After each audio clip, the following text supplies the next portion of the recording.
Thank y'all so much for joining us on another episode of the Blacspiration podcast. One of the podcasts that are here to inspire Black people one episode at a time? Question mark. Um, I am your host, the infamous hood rat with the heart of gold himself, Cortez Washington. Your friendly neighborhood shiesty man, your third favorite Washington behind Denzel and Carrie. It's not in ranking order with them, but definitely I got to step my game up to get up to their level, just like that. And on today's episode, we are going to be talking to Ebonie Butler, aka Metal and Coffee. I am so happy to be chatting with her today. And of course, I want to give her a proper introduction. So let's get that going. So Ebonie Butler, aka Metal and Coffee, she is a metal connoisseur, multifaceted creator who is all about covering the wide variety of metal music. She is also a DJ, full-time software developer, and a part of The Claw, which is a group of diverse tech streamers from across the world, streaming all aspects of science, tech, software, and game development, covering front-end web development, APIs, web systems to data science, game development, and mobile apps. Please show some love for Ebonie. That was a lot. I'm like, oh, I'm not really sure if I do all that. Yeah. No, it's just that's just the Claw. But we're talking about you. Thank you so much for coming. How are you doing tonight? Yeah, I'm good. I'm glad to be here, glad to chat with you and yeah, hang out. Oh yeah. So we're gonna be tapping into a bunch of stuff. Tapping into your story, your origin stories, how you got started, and just like also like just want to hear about your day to day and all these other aspects. But first, you do proclaim yourself as an avid gamer, and I'm not gonna do that thing where like tell me your 5 favorite characters. No, I just want to know what games are you playing right now that are occupying your time. Well, I'm big into Final Fantasy 14, so am like I'm on Endwalker right now. There's the last expansion pack is like Dawn Trail, so I'm slowly getting there. That's a forever game, as I'm sure you know. And I just finished Final Fantasy 7 Rebirth. So I have to do well. No, remake is the first one. Rebirth is the next one. So I'm working on Rebirth right now. And then as a comfort game where I need to like de-stress and not think about things too much, Hmm. I play Chef Life. It's like a restaurant simulator. Okay. Run my own restaurant. It's fun. Yeah, nice. That's super cool. I never I've seen clips of Final Fantasy 14, but I just never could get like what draws you in. So can you tell me what draws people into Final Fantasy 14? Oh gosh. I mean, it's definitely like a big. I don't know. I feel like I'm not like a serious fan. I feel like like a serious Final Fantasy 14 or MMO fan is going to be like, oh, she doesn't know what he's talking about. But it's like the whole concept of like teamwork, and this is my first MMO, so I'm barely scratching the surface. But I love how it's like like WoW, you have different jobs and races and stuff like that, and you are put into teams for different dungeons and raids outside of the regular questing and storyline. But I play for mostly the raids and dungeons because I like collaborating and having fun with other players. And so you have most of the time you have your one tank and then your two DPS damage per second characters and then your healer. And so it's just a lot of the teamwork that goes into beating these bosses that I really, really enjoy. Nice. Yeah. Yeah, so it's like a big so it's just a big community. So it's like this, Yeah. yeah. Yeah. Yeah. It's Mhm. like what are other MMOs like? Not Elden Ring, what's the other? A Skyrim, yeah. Uh-huh. Yeah. And then Elder Scrolls Online, all that fun Yeah. stuff. It's just that whole concept of like always having something to do in games and literally never getting bored. Mhm. That's cool. That's super cool. I love that. I love that. I've been always trying to Yeah. find my forever game, but my ADHD says no. We don't have a forever game. We gotta jump onto something else. Right. No, I Yeah. understand. Totally understand. Yeah. So let's just dive right into it. Let's get to the nitty gritty. What is like? I want to get like your origin story. So like, how did you get started into? First, I would just really want to know like how you get started into software development and being a software Mhm. engineer because um that is something that I always want to tell everybody they can get into if they have like the inquisitive mind or like that problem solving aspect and love tech. Like I love getting people to like try it out a little bit, you know. Um, but Yeah. yeah, just like your origin story about that, and then we'll definitely tap into the metal thing as well. I mean, metal music as well, not metal thing. Sorry, I don't want to insult. No, no, you're fine. So yeah, I actually started my first dev job. I didn't get my first dev job until I was 30 years old. Hmm. Because in college, I originally was majoring in computer science because I grew up in a very techie family. My dad has a master's in computer science, and Oh. not that I was programming when I was younger, Hmm. but it was kind of we had our own computers because at one point we had our own computers because we kept messing up my dad's, and so it became a thing where we started messing up our own big, you know, Dell computers and we had to fix it ourselves. So that's when I got introduced to the whole, you have to wipe your computer out, clear it out, and then reinstall the OS. And so, like, simple stuff, not simple, I won't say it's simple, but basic maintenance stuff like that. I was introduced to that early because I was messing up my own computer and I had to fix it or no one else was going to fix it. And so I've always had been interested in tech. But I was definitely discouraged a lot in college when I started majoring in computer science because I just felt that I wasn't smart enough and I was like the only black woman in Hmm. the classes. There's like one other black guy I remember that I was friends with, but we were like the only two black people in the major and I just felt like I was just so used to that point at being good at stuff and so it just felt weird to like not having things sink in instantly Hmm. as I'm used to. And I thought I wasn't smart enough. And then I had like a situation where I, and this is kind of hard for me to reach out for help, but I reached out for help to a teaching assistant. Hmm. And he was definitely not in my corner, like he was a very frustrating towards me. And he was like, maybe this is just not for you. This major is not for you. Mm. And so I changed majors because I didn't want to deal with that anymore. I Hmm. changed to information technology, which is, I feel like it's the lightweight version of computer science. It's like you kind of touch everything but the deep dive into code. But there's a place for IT for sure, but it was Hmm. definitely easy for me. Yeah. And so after that, I started working for in defense contracting. I kind of got hired out of college and went that route because my dad was kind of not forcing, but encouraging me to be like, "Oh yeah, this company has job security," which is not really a thing anymore these Hmm. days.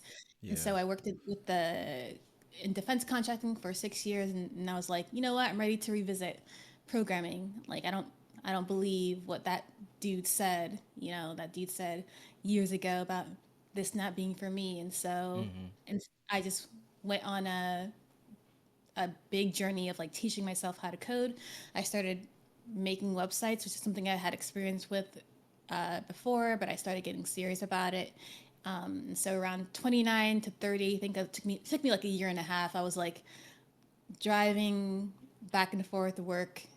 Round trip like was 2 hours. So, and then I would get up at 5, study a little bit, drive to work, come back at like 6 p.m., study 2 more hours, and then repeat. Like, so I just had like no social life, and I was just teaching myself how to code. Okay. But of course, that eventually paid off, and I started going to like community classes around Philadelphia because I'm from Philadelphia, Hmm. and there was a lot of opportunities to network and get to know people, and I ended up meeting my first boss in a software engineering job at one of her classes, and so I got a job offer.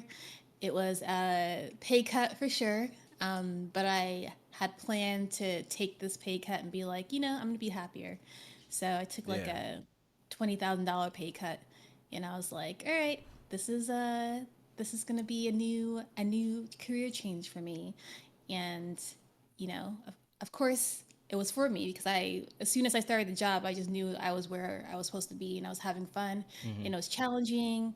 I really enjoy making websites. I started out being a front end developer, specifically in like WordPress. WordPress is a very popular content management system, and so I started learning how to build themes for various clients with the agency I was working for, and then I moved into more of a full stack position, working on the server side and building plugins, WordPress plugins, and kind of learning that side of the fence. And yeah, and that was in 2017 where I first got my break into tech, and now we're in 2024, and I'm a lead software engineer moving in a more so team management position. Hmm. I'm not sure when that's going to happen. Probably that's like my 2025 goal. I think I want to end up managing like a small tech team or something, Nice. and all that. So yeah, that's my TLDR of my software engineering journey. Wow, that's an amazing journey, and I really love hearing how you like circle back around and be like, you know what, fuck that guy, I'm gonna give this a try. You know, because at a time when you were at your most like not necessarily most impressionable, but like at the time when you were your most hungriest and you had the most amount of free time to delve deeper into this, that person Yeah, who was supposed to be there as the mentor or like a guide or like even just saying something positive shit just was like yeah, nah get out, you know. And who and like who knows what was on his brain. He could be up his own shit or even like just like yeah, the race thing or the, you know, the gender thing too could have been a huge factor. But I'm so happy to hear yeah, that you circle back around and all that stuff. uh yeah. It was probably both. It was probably like because he's a white guy, mhm, so and it's definitely like I kind of play it off now since I'm older, and mhm. that the experience has passed. But I was like, I walked out of there like bawling my eyes out, and I called my mom, and she called the school. Oh damn. And he's like, got him in trouble. But really, I'm not really sure if he really got in trouble. But I remember Yeah. like seeing him come out of the office of the computer science or the director of the computer science, whatever. And, Mhm. he didn't look me in the eye. And I'm like, yeah, don't look at me. Yeah. Nice. So around that time when you were going through your pretty, I want to say like not necessarily like non-conventional journey, but like definitely like a like I guess a more realistic approach to being like a software dev and doing like and going through the that process. You also were delving deeper into your love for metal music and in the metal scene. So Yeah. when did that like start to come into play and like what was your first taste of metal that really got you to be like, "Ooh, yeah, this is my shit." Well, I'm a millennial. I grew up in the new metal era, Mm, and I feel like I've always been into rock music, whether it be like pop rock or pop punk. Growing up on the radio was mostly stuff like Green Day, Eve Six, and then Linkin Park, mhm. POD, Corn. So I grew up in that TRL era for sure, and so Mhm. I've always graduated, grad, uh, just kind of gravitated Mhm. towards that kind of music. I've always been into rock. Always been like the odd person in my family. But the cool thing about my family for sure, they never made me feel weird about it. I was just Yeah. always that, oh, Ebony's that rock person. If you, that's coming out of her room. That's her thing. And of course, eventually, I converted them, to my side of the fence, and Yeah. not like necessarily my side of the fence, but they expanded their horizons due to me. So, Yeah. Did you do the argument like if you notice the bass lines in a lot of songs it's very similar to the rap. If you hear it and if you go right, yeah. yeah, there's a lot of crossover. I'm like, Yeah. it's not that different, just embrace it. Yeah. And then, yeah, I remember one time I had like my older brother and my older sister, like they were like listening to this band called Fuel that they're not popular anymore, but they were like really popular back in like 2000s. And I just heard the song coming out of their room, and I'm just like nodding my head, like, yeah, I got you. And so yeah, I was always been into like uh guitar centered music. Mm, I would say I grew up kind of sheltered, somewhat sheltered, but because I didn't have that I guess awareness that there was more music out there outside of what I was hearing on the radio, which uh-huh. is like constant top 40, which I was glad top 40 was pretty diverse. And I got that, interest in heavy music, Mm-hmm. but it really didn't kick into overdrive until I got to college. I've always had it in my brain that I had a strong connection with music since Mm-hmm. and I'm not really sure what that means, but I just knew I wanted to do something more with music from the start. And so when I got to college, I went to Drexel University in Philadelphia, and they have a really good college radio station called WKDU. And so as soon as I heard about that, I instantly was like, all right, I want to become a radio DJ and I want to have my own show. And the cool thing about that kind of radio station is that it's a non commercial radio station. So all the bands that I had been listening to up to that point, I could not play them on that radio because they were too popular. They were mainstream. And so that forced me to dive into the underground music Mm-hmm. scene and kind of find what I liked. And, I found that I still gravitated towards heavy music. And so that's when I got really into, I think Opeth is a progressive metal band, and they were earlier like a death band, but they are one of the bands that I started listening to and kind of realizing like, oh, I like these growls. These are kind of nice.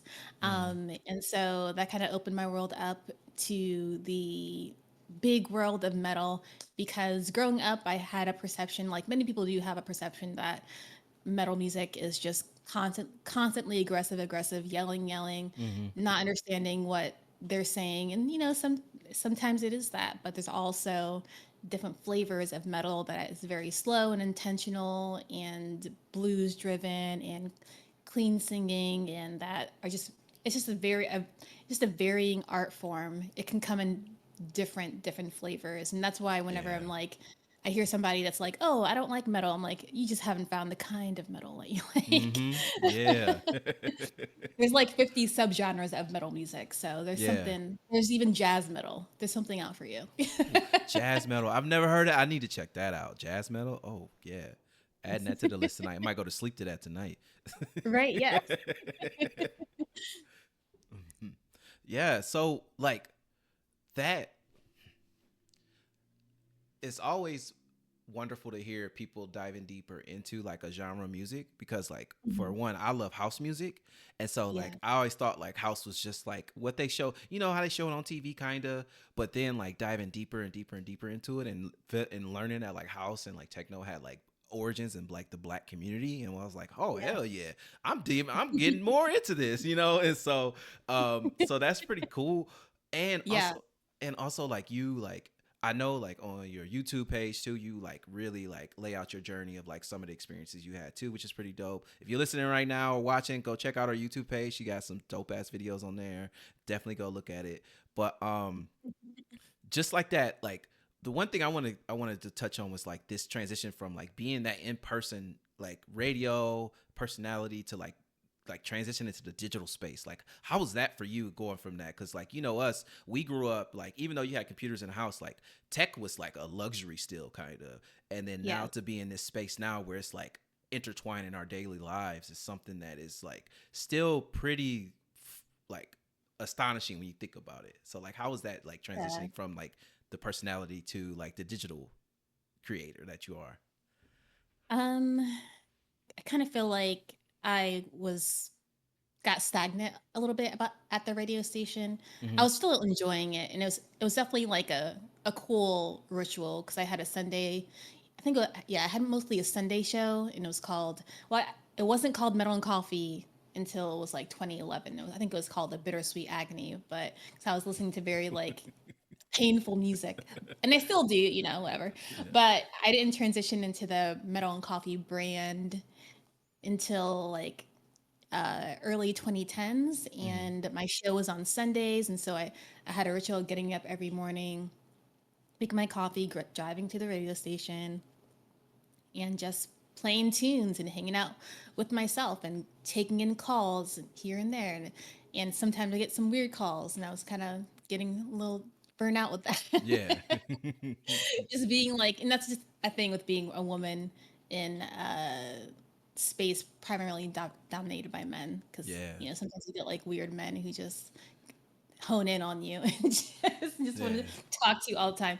But I felt like I didn't know where I wanted to go, and I knew that I wanted to do more than just a radio Mm-hmm. show. And so after that, I decided to build my own website for Metal and Coffee. I wanted to be like this blogger, metal reviewer, Mm-hmm.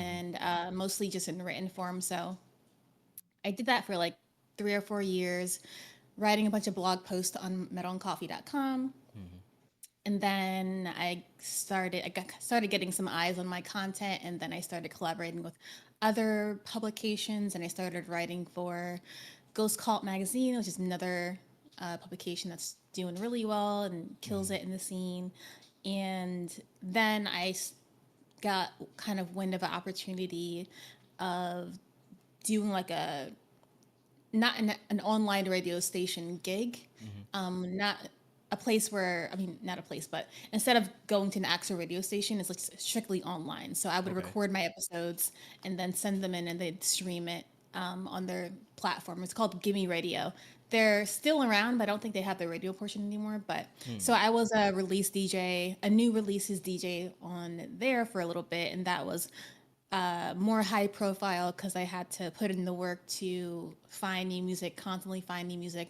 And I got really good at doing that and putting together playlists and putting together my voiceovers and snippets and all that Mm-hmm. and sending them in to be produced and all that. And so did that for a while. Got to a point there where I just didn't want to do it anymore because it was unpaid too. It was like exposure. I was getting exposure, but I just felt like I needed to elevate myself Yeah. a little bit, and so that's when I kind of started changing all my usernames to Metal and Coffee because on Instagram I that was like a personal Instagram that I had, and then I was like, you know what? I want to do Metal and Coffee stuff. I want to be a voice in the heavy scene and start sharing my records and et cetera, et cetera, et cetera. Mm-hmm. And so I started getting like serious about that in was it around COVID time? Like many people Yeah. around COVID time, you start. I think a lot of us started thinking about things that we always wanted to do and just like started doing it. Yeah. And so I've been a little self conscious about posting myself online because, it's very white male space. Like I get told that I don't know what I'm talking about daily, and so I wasn't really sure if I was ready to Like embark. you a decade and Exactly. some change. You a decade and some change in, and still they still are like saying like more than almost 20 decade, like almost 2 decades in, Yeah. and they're still like you don't know what you're talking about. Get the fuck out of here. Right. Yeah. I'm just like, and in my head, I'm just like, you know what? I'm not gonna tell them I've been in this industry for like over almost 20 years, so I don't Yeah. think I need to prove my point. They can just go. Um, but yeah. So just like I think that's a fear that a lot of people have with starting out with putting yourself online via TikTok, Instagram, YouTube, all that stuff. Hmm. And no, it's a valid fear because you're kind of once your video is online, that's when all the critics want to come out and like pick it Yeah. apart. But I got over that fear and was like, all right, let's just start putting in recaps of my favorite metal releases every month. And then I started doing other TikTok trends that I'd see from a metal perspective. And I was just kind of like feeling my way through the scene because at first I was just posting photos of my vinyl records and me showcasing them. And then I Hmm. got into more video type stuff. And it was it was like a discovery period for like a year until I figured out, okay, I kind of like doing metal reviews, and so I'm going to focus on that and focus less on following or trying to hop on various trends that it's just not for my personality because that's another thing that I kind of got caught up on. Hmm. A lot of popular people tend to be very quirky and they tend to do these like I don't know, this very entertaining and do these trends that are currently popular and then they get all these views and I got into like a thinking space of like comparing myself to them and then I Yeah. just realized that no, just be yourself and if I want to be like a legit like textbook informative talk to the camera type person and because I like and enjoy that Hmm. then just be that person and so I got into just being that super not like super formal, but like I'm more formal than most people who even do similar things to what I do. A lot of the things that I see are just not similar to what I do because they're more entertaining, but entertaining is subjective to people. But Yeah, um yeah, for sure. so I'm just very I like to present. I like to state the facts and state my opinions and then have a dancey video of me jamming out to a metal song. So Nice. that's my formula, and I've been enjoying it. Yeah, and you've definitely built a following. You got like 100K followers on Instagram, so congratulations on that. And just Yep. like, and just also just like people just really tune into your content because it's really substantial and it's like authentic, like you said, like carving out that authentic, like that carving out that path that you have is something that does give you longevity. Um, Yeah.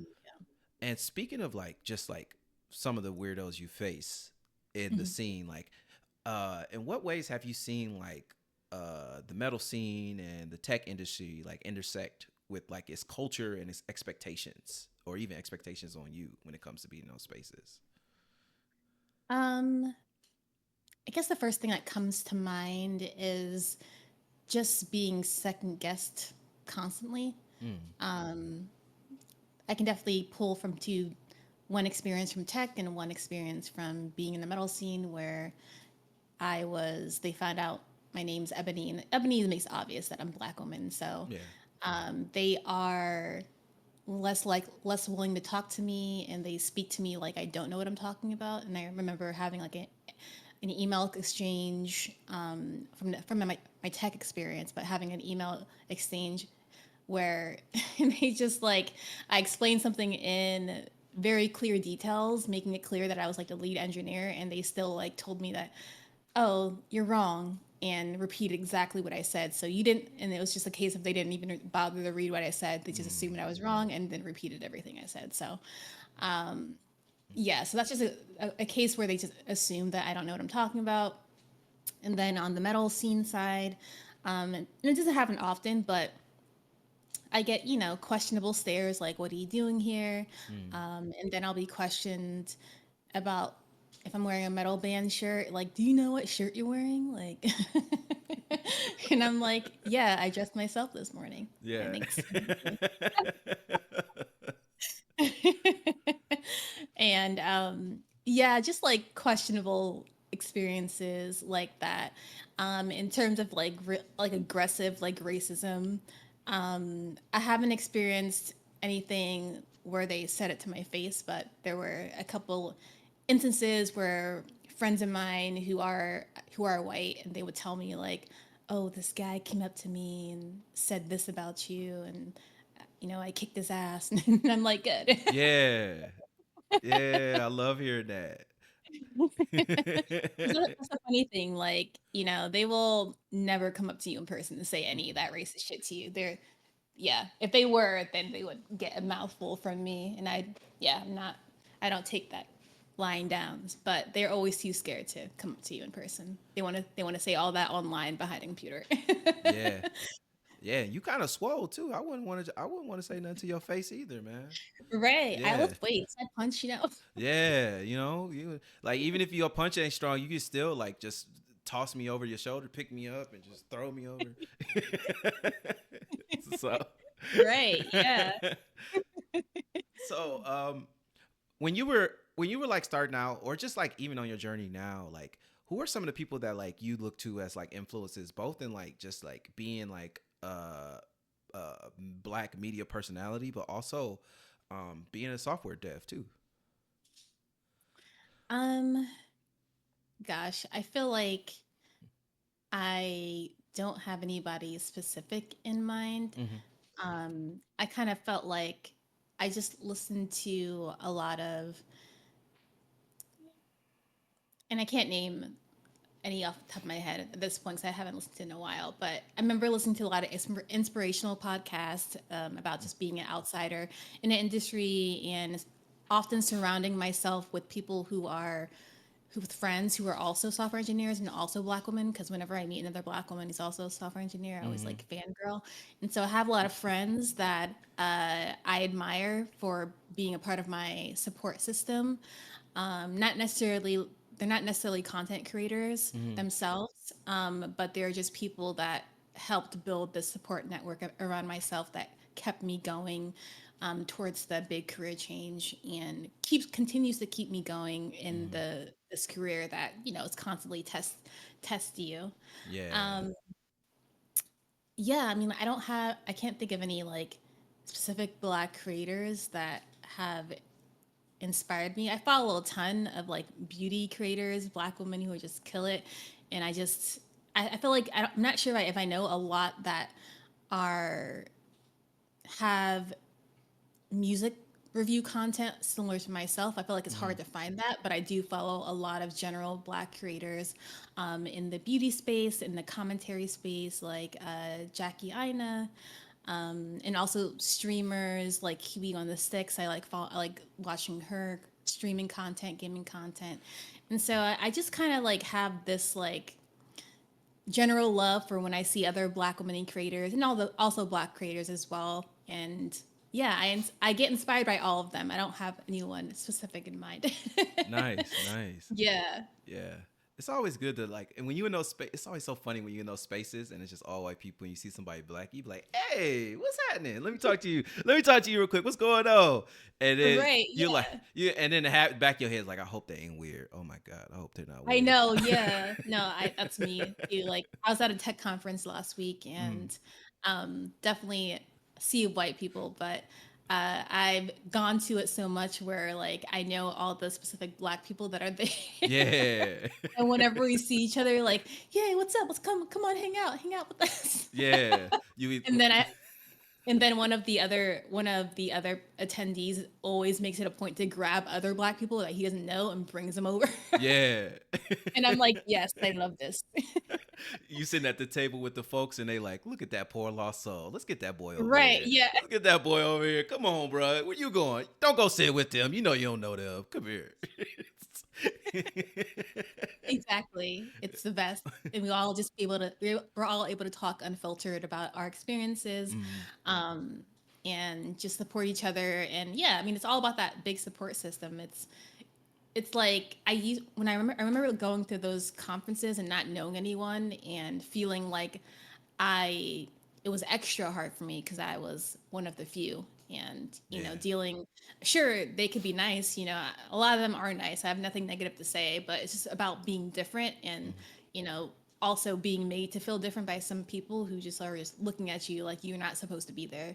And so when you mm, have even in a sea of white people, even if you have a core five group that you can always go to for support, even if you have to network, and not that you shouldn't network, even but if you have like trouble networking, mhm. it's nice to have that core group that will uplift you and reset, basically hit the reset button for you and be like, all right, I'm gonna get back out there and I'll be back.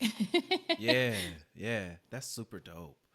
Hmm. So as somebody that's working in those spaces where like you're like one of few black people, and then also somebody that's just like honestly, I hate to say it, chronically online like the rest of us, um, how do you refill your cup? How do you refill back into yourself and give yourself that like basically that like not necessarily reassurance, but just like grounding yourself and being in the present and being okay. um, well, I recently got to a point I don't read comments anymore. Well, my rule is I only read the first hour of comments when a video goes live, and then I just don't read it anymore because it doesn't really serve me to come across negativity. And I really try my best, even though it's hard. I try my best to have a shutdown time always every night to not Mm-hmm. be on my phone. I deal with doom scrolling like everybody else, and it's hard to kick that. But I've been actively making sure that I spend time reading instead of doom scrolling. Even video games. Video games are valid. So like I'll be Mm-hmm. like, no, don't doom scroll finish this RPG you've been working on. Yeah. Because it can be easy to get sucked in with doom scrolling and with being chronically online in general and feeling like you have to see everything to make sure you're not missing out on anything. But you're when you do that, you're taking away from being in the present, and that's more important than fear of missing out. And so Yeah. I really make it a point to do that. I go to the gym every other day.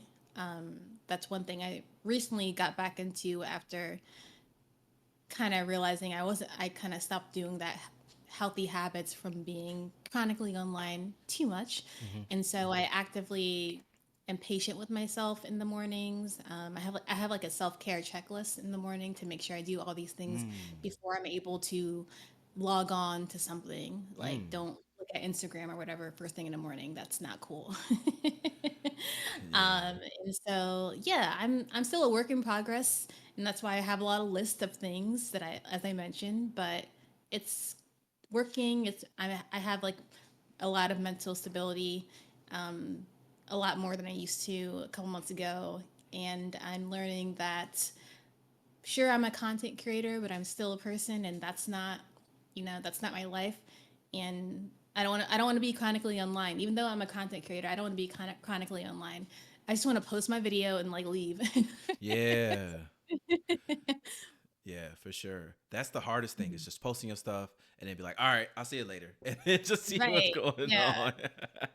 Yeah. And that's Mhm. why I give myself like the first hour to be like, okay, let me make sure the video is going in a decent direction, Mhm. 'cause I don't want to have posted something backwards and then, t- sorry, my pets are going crazy. It's all I right. don't want to, I don't want to have posted something backwards or like strongly incorrect and Mhm. then not know about it until 24 hours later. Cause that's the other thing with a downside of like, I guess I wouldn't call it a downside, but I'm one person. I film my video. I write my scripts, film my videos, edit my videos.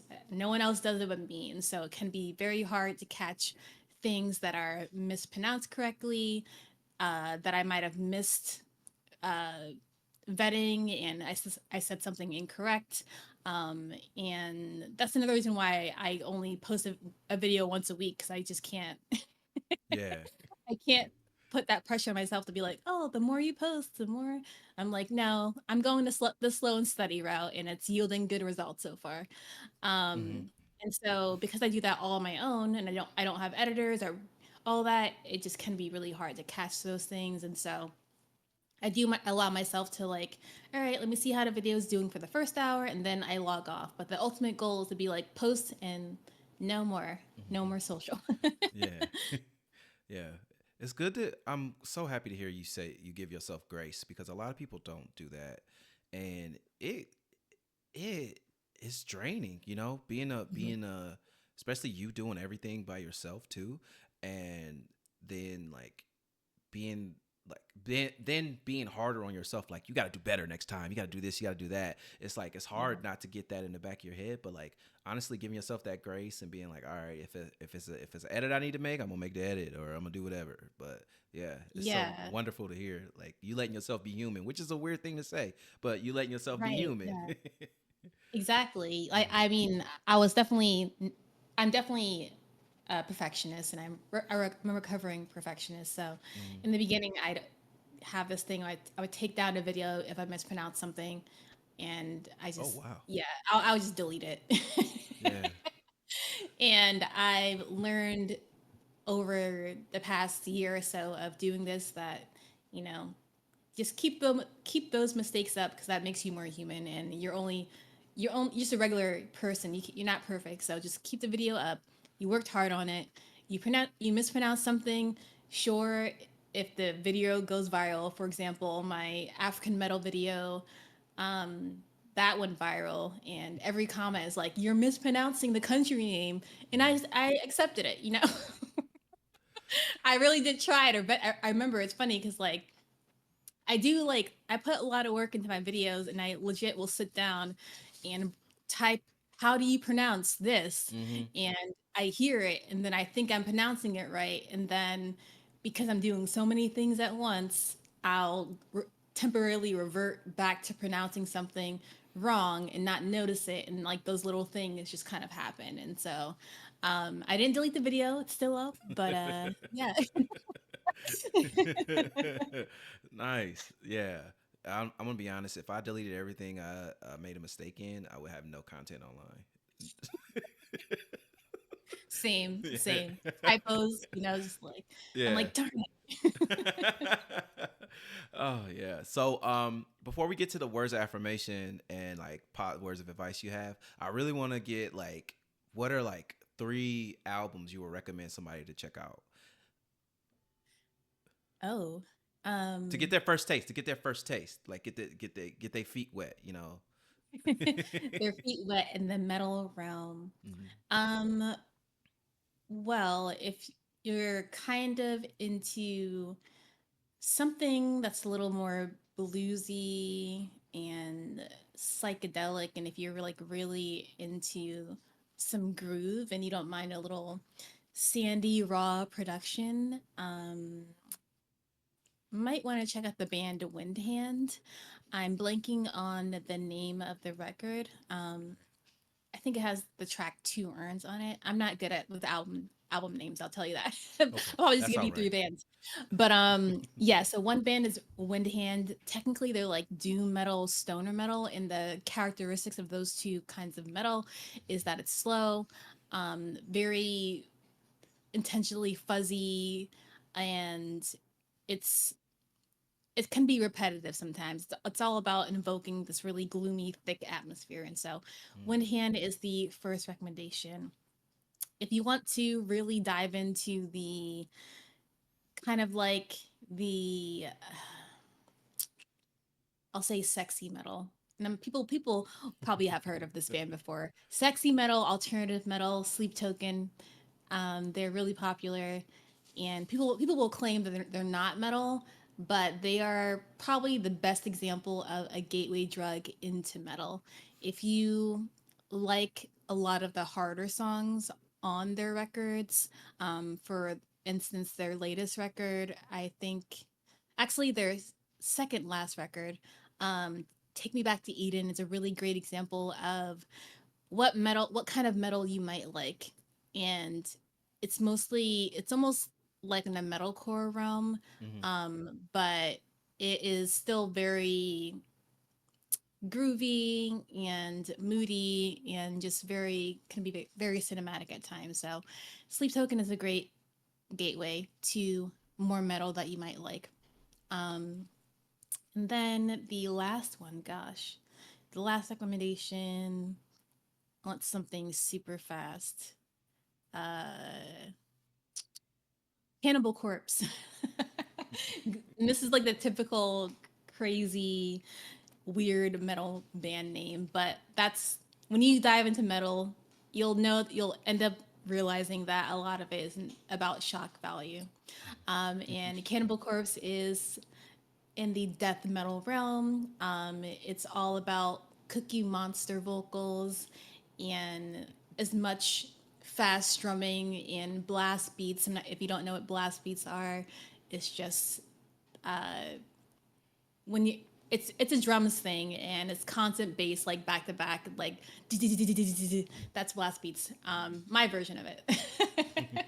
And so if you want to dive into like a legit, like, okay, this is metal, this is might be the metal that people talk about that they might not be into, check out Cannibal Corpse, because it's really great stuff.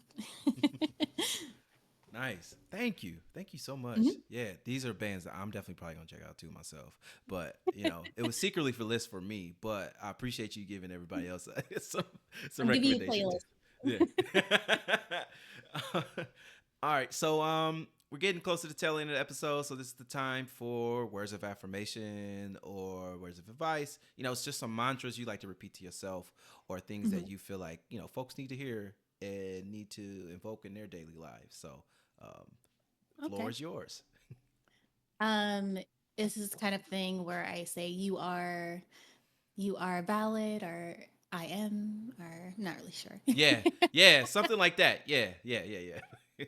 um, well, if you are ever like hesitating about wondering if you should post that thing online, if you're interested in like creating anything yourself, whether it be music related, tech related, whatever your interests are, if you're interested in sharing that love for it, know that you are an expert for somebody.